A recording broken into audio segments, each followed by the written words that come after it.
কেমন আছো বন্ধুরা? আশা করছি ভালো আছো, আমরাও ভালো আছি। অনেক দিন পর একটা ব্লগ ভিডিও নিয়ে এসেছি আমি তোমাদের সাথে শেয়ার করব বলে। দেখো, এটা আমার বৌদি গোপুসোনাকে স্নান করাচ্ছে। দেখো এই যে কি সুন্দর গোপুসোনা, একদম মিষ্টি মিষ্টি গোপুসোনা স্নান করছে দেখো। আর হ্যাঁ, এটা কিন্তু আমার মামার বাড়ি। আমি আমার মামার বাড়িতে এসেছি বেড়াতে। তো ভিডিওটা অনেক দিন আগেই করা ছিল, সময়ের জন্য এডিট করে উঠতে পারছিলাম না, তাই তোমাদের সাথে শেয়ার করতে পারিনি।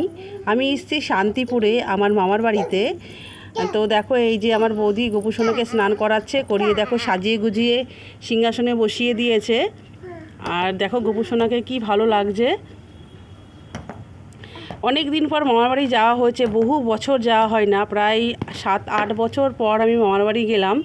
তো যেহেতু এখন সেরকমভাবে ব্লগ করা হয় না, তাই তোমাদের সাথে কিছু শেয়ার করতে পারিনি। মামাম লিচু পারো, লিচু পারো, লিচু পারো। ওই দেখো, ওই দেখো, ধরো ধরো ধরো ধরো ধরো। দেখো দিয়া লিচু পারছে হাত দিয়ে।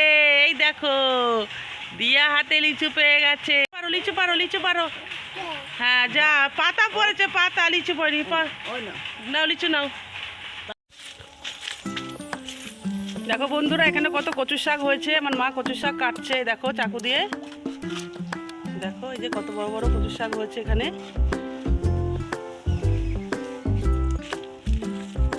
এই দেখো এইদিকে অনেক আছে, এই যে কলপারে। দেখো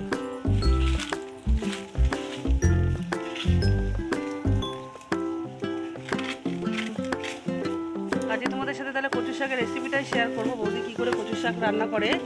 একদম বাড়ির একদম টাটকা জিনিস দেখো কেটে নিচ্ছে মা।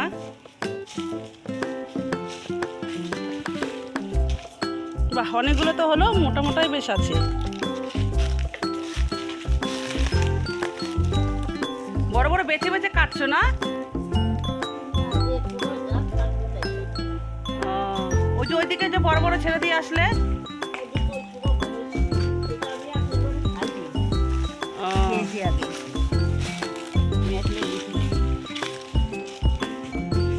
ওইখানটা যে ওই যে ওইগুলো যে বড় বড় রয়েছে, ওই যে ওই দুটো কেটে নাও, ওই দুটো তো বড়।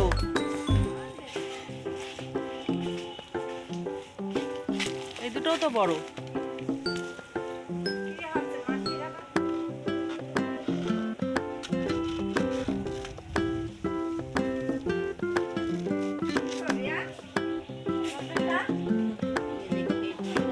বাবা খাওয়ার সাথে সাথে হয়েও গেছে। ওই ওই ডালটা কেটে গেছে, ওটা তুলে নাও, ওই ডালটা তুলে নাও। কচু শাক কাটা হয়েছে দেখো। এই দিয়া দেখো খেলা করছে।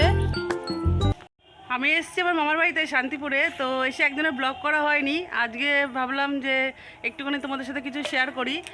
আজকে বাড়ি চলে যাব আমরা কী বারে জানি, আমরা কী বারে আসলাম, আজকে 4 দিন। কী বারে এসে মনে নেই। আজকে যেহেতু চৈত্র মাসের সংক্রান্তি, আজকে বাড়ি চলে যেতেই হবে। তার জন্য দেখো দিয়া খেলা করছে দেখো, এই যে দিয়া। আর দুষ্টুও বেশ মজাই আছে, দুষ্টু ঘরে আছে, আর আমরা বাগানে আছি আমাদেরই মামা বাড়িতে। এই যে ওই যে ঘর দেখা যাচ্ছে, ওইদিকে ঘর আছে। আর আমরা এখন বাগানে যে লিচু গাছের কাছে দাঁড়িয়ে রয়েছি। এই যে এটা লিচু গাছ, প্রচুর লিচু হয়েছে গাছে, তোমাদেরকে দেখাচ্ছি দাঁড়াও। বড় অনেক লিচু হয়েছে দেখো, পেঁপে হয়েছে। আসো মামা, মামার কাছে আস। ওই দেখো ওখানে পেঁপে গাছে পেঁপেও হয়েছে। ওখানে একটা কামরাঙা গাছও রয়েছে দেখো, কত বড় কামরাঙা গাছ। এই কামরাঙা গাছেও প্রচুর কামরাঙা হয়। তো এখন কামরাঙা নেই, কদিন আগে কামরাঙার সিজনটা শেষ হয়ে গেছে। আর গাছে অনেক পাকা পেঁপে ছিল, আমরা এসে 2 দিন 2টো পাকা পেঁপে খেয়েছি। এই যে হাপু করছো দিয়া, পাপা কই, পাপা কই দিয়া, পাপা কই? এই যে শোনো মা, দেখো দিয়া কি মজা করে একা একাই স্নান করছে বন্ধুরা। দেখো দিয়া একাই স্নান করতে শিখে গেছে। কি করছো?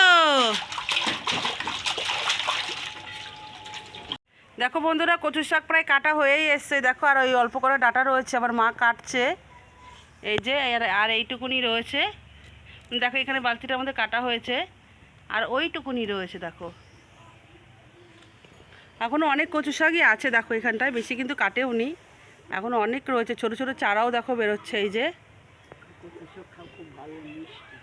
আম গাছে একটা আম আসেনি দেখো, এই যে আম গাছ পুরো ফাঁকা। ওই দিকেও অনেক আম গাছ আছে বাগানে, দেখো দূরে দূরে দেখতে পারবে।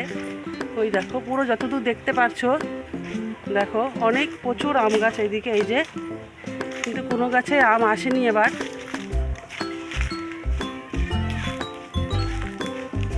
দেখো কত বড় আম গাছ। এবার আমাদের মানে বাড়িতে, এই বাড়িতে অনেক আম গাছ আছে দেখো, কিন্তু কোনো গাছেই এবার আম হয়নি, সব গাছ একদম ফাঁকা।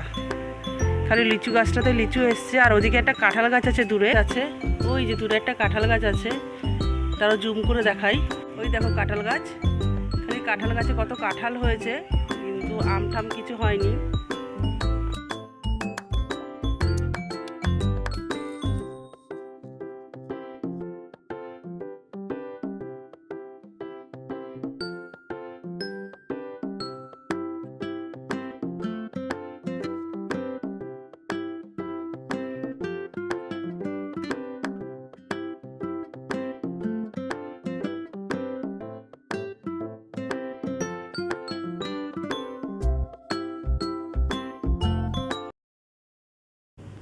এদিকে দেখো বৌদি রান্না বসিয়ে দিয়েছে কাঠের জালে। তো হচ্ছে গিয়ে যেহেতু আমরা আজকে চলে যাব, আর হচ্ছে গিয়ে নীল পুজো সামনে, মানে আজকে নীল পুজো, নীল সংক্রান্তি। আর দাদার দুই ছেলে, মানে দুই দাদার দুই ছেলে, ওরা সন্ন্যাসী হয়েছে, যে কোনো বাড়িতে এক সপ্তাহ ধরে নিরামিষ হচ্ছে, তাই বৌদি নিরামিষ খিচুড়ি রান্না করছে, মানে ঝরঝরা খিচুড়ি। আমার কাছে দারুণ লাগে খেতে, আমি বহু বছর পর আজকে খেয়েছি। তো সেটাই বৌদি দেখো রান্না করছে, পুরো ভিডিও করেছি, তোমাদের সাথে একদিন শেয়ার করব। তো আজকের মতন ব্লগে এইটুকুনি তোমাদেরকে দেখালাম। তো হচ্ছে গিয়ে যেহেতু আজকে বাড়ি চলে যাব, যে কোনো একটু তাড়াহুড়োও রয়েছে।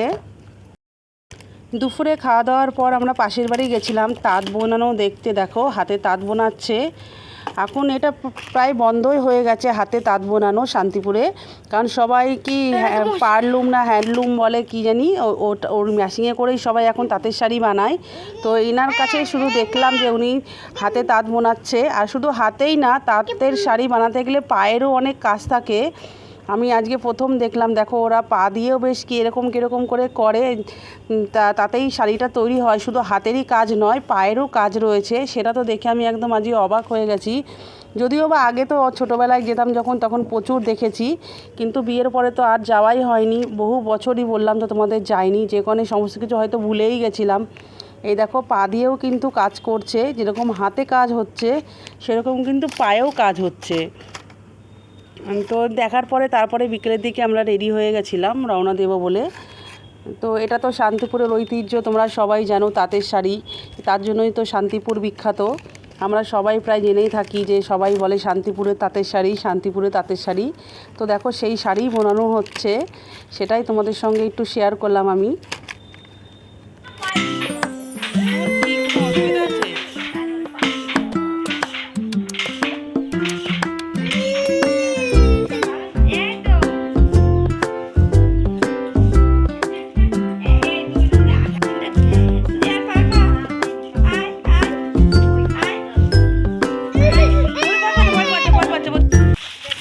তারপর দেখো বৌদি গাছ থেকে দেখো এঁচড় পেড়ে দিয়েছে দুটো, এই এঁচড় নিয়ে আমরা বাড়ি এসেছি। এঁচড়, কচু শাক, পেঁপে সব কিছু নিয়ে এসেছিলাম। এই দেখো বৌদি এই হেঁচড়টা দিয়ে পেরেছে। তারপরে আমরা বাড়ির জন্য রওনা দিয়ে দিয়েছি। ব্লগটা যদি ভালো লাগে তো লাইক কমেন্ট শেয়ার করো, আর আমার চ্যানেলটাকে সাবস্ক্রাইব করো।